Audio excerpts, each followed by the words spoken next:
जैसे ही बाज नदी के किनारे खाना ढूंढने लगा, अचानक उसे एक मछली दिखाई दी। बाज ने फौरन झपटा मारा और उसे अपनी चोंच में पकड़ लिया। जैसे ही वह उसे निगलने लगा, मछली थोड़ी बड़ी थी और उसके मुंह में फंस गई। न वह अंदर जा रही थी और न बाहर निकल रही थी। बाज बहुत परेशान होकर सोचने लगा, अब क्या करूं? किसी के पास जाता हूं, शायद वह मेरी मदद कर दे। बाज उड़ता हुआ जा रहा था कि उसने नीचे देखा, एक और बाज जमीन पर बैठा है। उसने सोचा, उसके पास जाता हूँ, यह मेरी मदद करेगा। वह नीचे उतरकर उसके पास बैठ गया। दूसरे बाज ने पूछा, भाई क्या हुआ?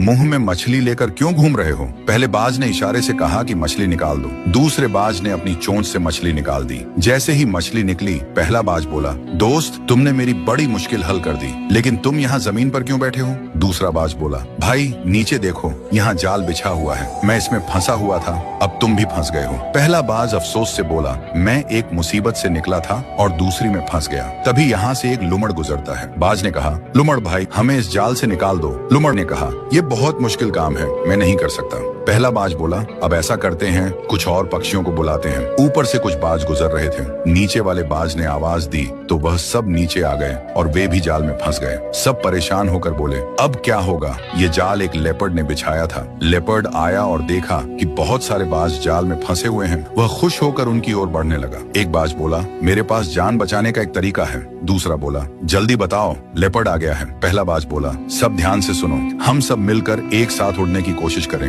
अगर अलग अलग कोशिश की तो नहीं बचेंगे, लेकिन अगर साथ उड़ेंगे तो जाल समेत उड़ जाएंगे। सब ने हिम्मत की और एक साथ पंख फड़फड़ाए। अचानक जाल जमीन से उड़ गया और सब बाज जाल समेत आसमान में उड़ गए। लेपर्ड नीचे खड़ा हैरानी से देखता रह गया। कुछ दूर उड़ने के बाद वे नदी के किनारे उतरे, जहाँ एक छोटा चूहा रहता था जो रस्सी और जाल काटने में माहिर था। बाजों ने उसे आवाज दी, चूहा भाई, हमारी मदद करो, हम जाल में फंसे हुए हैं। चूहे ने कहा, अगर तुम सब शांत बैठे रहो तो मैं ये जाल काट दूंगा, लेकिन आगे से बिना सोचे समझे किसी की आवाज पर नीचे मत आना। सब बाजों ने वादा किया। चूहे ने अपने तेज दांतों से जाल काट दिया। थोड़ी ही देर में सब आजाद हो गए। उन्होंने चूहे का धन्यवाद किया और खुशी खुशी उड़ गए। उस दिन सब ने सीख लिया कि एकता में ताकत होती है और जल्दबाजी नुकसान का कारण बनती है।